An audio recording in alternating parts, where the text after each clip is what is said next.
ಶ್ರೀಪಾದರಾಜರು ಬರೆದಿರುವಂತಹ ಒಂದು ಕೀರ್ತನೆಯನ್ನು ತಿಳ್ಕೊಳ್ತಾ ಹೋಗೋಣ. ಆ ಕೀರ್ತನೆಯನ್ನು ಓದುವಂಥ ಪ್ರಯತ್ನವನ್ನು ಮಾಡ್ತೇನೆ, ಜೊತೆಗೆ ಆ ಒಂದು ಕೀರ್ತನೆಯ ಒಂದು ವಿವರಣೆ ಕೂಡ ತಿಳ್ಕೊಳ್ತಾ ಹೋಗೋಣ.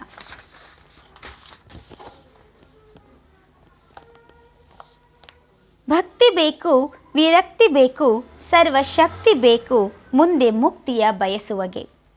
ಸತಿ ಅನುಕೂಲ ಬೇಕು, ಸುತನಲ್ಲಿ ಗುಣ ಬೇಕು, ಮತಿವಂತನಾಗಬೇಕು, ಮತ ಒಂದಾಗಬೇಕು.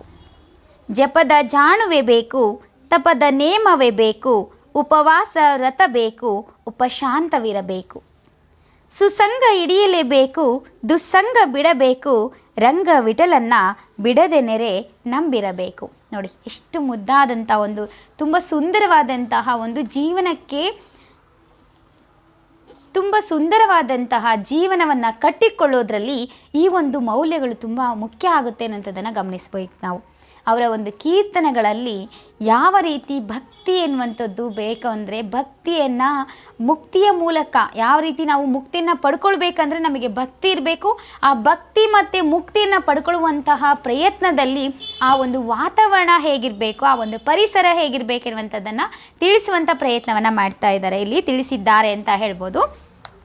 ಭಕ್ತಿ ಬೇಕು, ವಿರಕ್ತಿ ಬೇಕು, ಸರ್ವಶಕ್ತಿ ಬೇಕು, ಮುಂದೆ ಮುಕ್ತಿಯ ಬಯಸುವಗೆ. ಯಾರು ಭಕ್ತಿಯನ್ನು ಇಟ್ಕೊಂಡಿರ್ತಾರೋ ಅಂದರೆ ಮುಕ್ತಿಯನ್ನು ಯಾರು ಬಯಸ್ತಾರೋ ಅವ್ರಿಗೆ ಏನು ಬೇಕಂದರೆ ಭಕ್ತಿ ಬೇಕು. ಅಂದರೆ ಭಕ್ತಿ ಇರಬೇಕು ಮನುಷ್ಯನಲ್ಲಿ, ದೇವರ ಬಗ್ಗೆ ನಂಬಿಕೆ ಇರಬೇಕು. ವಿರಕ್ತಿ ಬೇಕು ಅಂದರೆ ವಿರಕ್ತಿ ಅಂದ್ರೇನು, ಎಲ್ಲವನ್ನ ಬೇಕು ಅನ್ನುವಂಥ ಅಪೇಕ್ಷೆ ಪಡದೇ ಇರುವಂಥದ್ದು, ಅಂದರೆ ತ್ಯಾಗ ವೈರಾಗ್ಯ ಮನೋಭಾವನೆ ಇರುವಂಥದ್ದು, ಅಂದರೆ ಆಸೆ ಆಮೇಷಗಳಿಂದ ದೂರ ಇರುವಂತಹ ಒಂದು ವಿರಕ್ತ ಮನೋಭಾವನೆ ಇರಬೇಕು. ಜೊತೆಗೆ ಸರ್ವಶಕ್ತಿ ಬೇಕು ಅಂದರೆ ಶಕ್ತಿಯನ್ನು ಹೊಂದಿರಬೇಕು. ಜೊತೆಗೆ ಮುಂದೆ ಮುಕ್ತಿಯ ಬಯಸುವಗೆ.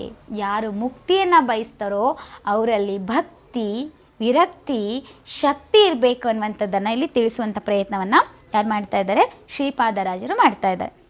ಸತಿ ಅನುಕೂಲ ಬೇಕು, ಸುತನಲ್ಲಿ ಗುಣ ಬೇಕು, ಮತಿವಂತನಾಗಬೇಕು, ಮತ ಒಂದಾಗಬೇಕು. ಇಲ್ಲಿ ಹೇಳ್ತಾ ಇದ್ದಾರೆ, ಸುತ ಅಂದರೆ ಸತಿ ಅಂದರೆ ಪತ್ನಿ. ಸತಿ ಅನುಕೂಲ ಬೇಕು ಅಂದರೆ ಪತ್ನಿ ಆದಂಥವಳು ಏನು ಮಾಡಬೇಕು, ಅನುಕೂಲವಂತಳಾಗಿರಬೇಕು. ಅಂದ್ರೇನು, ಪತಿಯನ್ನು ಜೊತೆಗೆ ಸತಿ ಏನಾಗಬೇಕು, ಅವರು ಹೇಳುವಂತಹ ವಿಚಾರಗಳಿಗೆ ಹೊಂದಾಣಿಕೆಯಿಂದ ಇರಬೇಕು.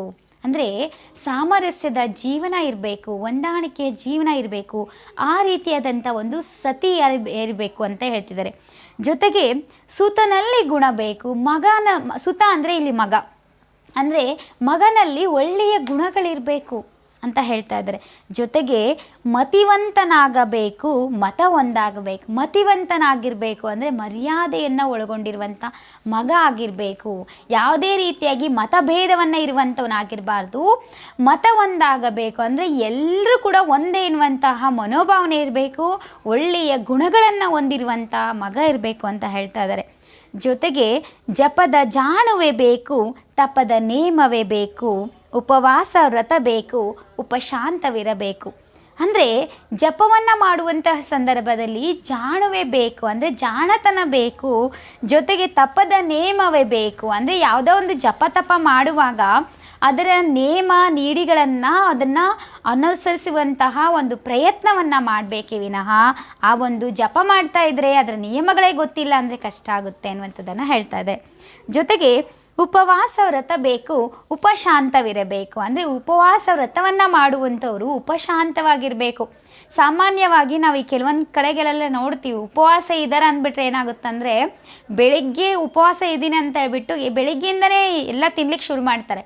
ಅಂದರೆ ನಾನು ಉಪವಾಸ ಇದ್ದೀನಿ ಅಂತ ಹೇಳ್ಬಿಟ್ಟು 2 ಗ್ಲಾಸ್ ಜ್ಯೂಸ್ ಕುಡಿದೆ, ಅಥವಾ ನಾನು 4 ಎಳೆನೀರು ಕುಡಿದೆ, ಅಥವಾ ಇಲ್ಲಾಂದರೆ ಏನಾದರೂ ಅವಲಕ್ಕಿ ಜಾಸ್ತಿ ತಿಂದೆ, ಈ ಥರದ್ದು ತಿನ್ನುವಂಥ ಪ್ರಯತ್ನ ಮಾಡಿದರೆ ಉಪವಾಸ ಹೇಗಿರುತ್ತೆ, ಶಾಂತತೆ ಹೇಗೆ ಬರುತ್ತೆ ಉಪವಾಸ ವ್ರತದಲ್ಲಿ ಅಲ್ವಾ? ಆ ಒಂದು ಉಪವಾಸ ವ್ರತ ಮಾಡಿದಾಗ ಏನಾಗಬೇಕು, ಉಪಶಾಂತವಿರಬೇಕು. ಅಂದರೆ ಶಾಂತಮಯವಾಗಿ ಸಮಾಧಾನವಾಗಿರಬೇಕು. ಅಂದರೆ ಒಂದು ಪದ್ಧತಿ ಇದೆ ವ್ರತ ಮಾಡುವಂಥ ಸಂದರ್ಭದಲ್ಲಿ, ಉಪವಾಸ ವ್ರತ ಮಾಡುವಂಥ ಸಂದರ್ಭದಲ್ಲಿ ಯಾವುದೇ ಜಗಿದು ತಿನ್ನುವಂಥ ಆಹಾರವನ್ನು ಸೇವಿಸಬಾರ್ದು ಅಂತ. ಅಂದರೆ ನೀರನ್ನು ಕುಡಿಬಹುದು ಮತ್ತು ಎಳೆನೀರನ್ನು ಕುಡಿಬಹುದು. ಅದು ಎಷ್ಟು ಪ್ರಮಾಣದಲ್ಲಿ ಅಂದರೆ ಇಂತಿಷ್ಟು ಪ್ರಮಾಣದಲ್ಲಿ ಮಾತ್ರ ಕುಡಿಬೇಕೇ ವಿನಃ ಹೊಟ್ಟೆ ತುಂಬ ನೀರು ಕುಡಿತೀವಿ, ಹೊಟ್ಟೆ ತುಂಬ ಜ್ಯೂಸ್ ಕುಡಿದ್ವಿ ಅಥವಾ ಎಳ್ನೀರು ಕುಡಿದ್ವಿ, ಉಪವಾಸ ಮಾಡ್ತಾ ಇದ್ದೀನಿ ಅಂದರೆ ಏನಾಗುತ್ತೆ ಅಂದರೆ ಮಂಗಗಳ ಉಪವಾಸ ಆಗಿಬಿಡುತ್ತೆ. ನಿಮಗೆಲ್ಲ ಗೊತ್ತಿದೆ, 3ನೇ ತರಗತಿಯಲ್ಲಿ 4ನೇ ತರಗತಿಯಲ್ಲಿ ಒಂದು ಪದ್ಯ ಇದೆ, ಮಂಗಗಳ ಉಪವಾಸ. ಅಂದರೆ ಬಾಳೆಯ ತೋಟದ ಪಕ್ಕದ ಕಾಡಳು ವಾಸಿಸುತ್ತಿದ್ದವು ಮಂಗಗಳು, ಒಂದೆಡೆ ಎಲ್ಲವೂ ಒಟ್ಟಿಗೆ ಸೇರುತ್ತಾ ಒಂದು ಉಪವಾಸವ ಮಾಡಿದವು ಅಂತ ಹೇಳ್ಬಿಟ್ಟು. ಅಂದರೆ ಏನು ಮಾಡ್ತವೆ ಮಂಗಗಳು? ಉಪವಾಸ ಮಾಡಬೇಕಂತ ನಿರ್ಧಾರ ಮಾಡ್ತವೆ. ಬಾಳೆ ತೋಟ ಪಕ್ಕದಲ್ಲಿರುತ್ತೆ, ಬಾಳೆ ತೋಟ ಸಿಕ್ಕರೆ ಬಿಡ್ತಾವ, ಉಪವಾಸ ಇರ್ತಾವ ಮಂಗಗಳು? ಸಾಧ್ಯವಿಲ್ಲದ ಮಾತು ಅಲ್ವಾ? ಆ ರೀತಿ ಉಪವಾಸ ವ್ರತ ಆಗಬಾರ್ದು, ನಮಗೆ ಮಂಗಗಳ ಉಪವಾಸ ವ್ರತ ಆಗಬಾರ್ದು ಅನ್ನೋಂಥದ್ದನ್ನು ಗಮನಿಸಬೇಕು ಅಂತೇಳ್ಬಿಟ್ಟು ಇಲ್ಲಿ ಹೇಳ್ತಾ ಇದ್ದಾರೆ. ಸುಸಂಗ ಹಿಡಿಯಲೇಬೇಕು, ದುಸ್ಸಂಗ ಬಿಡಬೇಕು. ಅಂದರೆ ಒಳ್ಳೆಯವರ ಸಂಘವನ್ನು ಹಿಡಿಬೇಕೇ ವಿನಃ ದುಸ್ಸಂಗ ಬಿಡಬೇಕು. ಅಂದರೆ ಕೆಟ್ಟವರ ಸಂಘವನ್ನು ಸಹವಾಸವನ್ನು ಮಾಡಬಾರ್ದು. ನೋಡಿ, ಕೆಲವೊಂದು ಕಡೆ ಒಂದೆಲ್ಲ ಗ್ರಾಮೀಣ ಪ್ರದೇಶದಲ್ಲಿ ಕೆಲವೊಂದು ಮಾತುಗಳು ಬರ್ತಿರ್ತವೆ, ಗಾದೆ ಮಾತುಗಳು. ಏನಂದರೆ ಒಳ್ಳೆಯವ್ರ ಜೊತೆ ಆಡಿದರೆ ಒಳ್ಳೆ ಬುದ್ಧಿ, ಕೆಟ್ಟವ್ರ ಜೊತೆ ಆದರೆ ಕೆಟ್ಟ ಬುದ್ಧಿ ಅಂತೇಳ್ಬಿಟ್ಟು ಅಲ್ವಾ? ಇಲ್ಲಿ ಸುಸಂಗ ಅಂದರೆ ಒಳ್ಳೆಯವರ ಸಂಘವನ್ನು ಹಿಡಿಬೇಕು, ದುಸ್ಸಂಗ ಬಿಡಬೇಕು. ಅಂದರೆ ಕೆಟ್ಟವರ ಸಂಘವನ್ನು ಬಿಡಬೇಕು. ರಂಗವಿಠಲನ ಬಿಡದೆ ನೆರೆ ನಂಬಿರಬೇಕು. ಅಂದರೆ ದೇವರಲ್ಲಿ, ಆ ಒಂದು ಭಗವಂತನಲ್ಲಿ ನಂಬಿಕೆಯನ್ನು ಇಟ್ಕೊಂಡಿರಬೇಕು ಅನ್ನೋಂಥದ್ದನ್ನು ಇಲ್ಲಿ ಶ್ರೀಪಾದರಾಜರು ತಮ್ಮ ಕೀರ್ತನೆಗಳಲ್ಲಿ ಹೇಳುವಂಥ ಪ್ರಯತ್ನನ ಮಾಡಿದ್ದಾರೆ. ಈ ಕೇಳಿದ್ರಲ್ವ ಈ ಪದ್ಯದ ವಿವರಣೆಯನ್ನು. ಮುಂದಿನ ವಿಡಿಯೋದಲ್ಲಿ ಉಳಿದಂತಹ ಕೀರ್ತನಾಕಾರರ ಒಂದು ದಾಸರ ಒಂದು ಕೀರ್ತನೆಗಳನ್ನು ತಿಳಿಸುವಂಥ ಪ್ರಯತ್ನವನ್ನು ಮಾಡ್ತೇನೆ.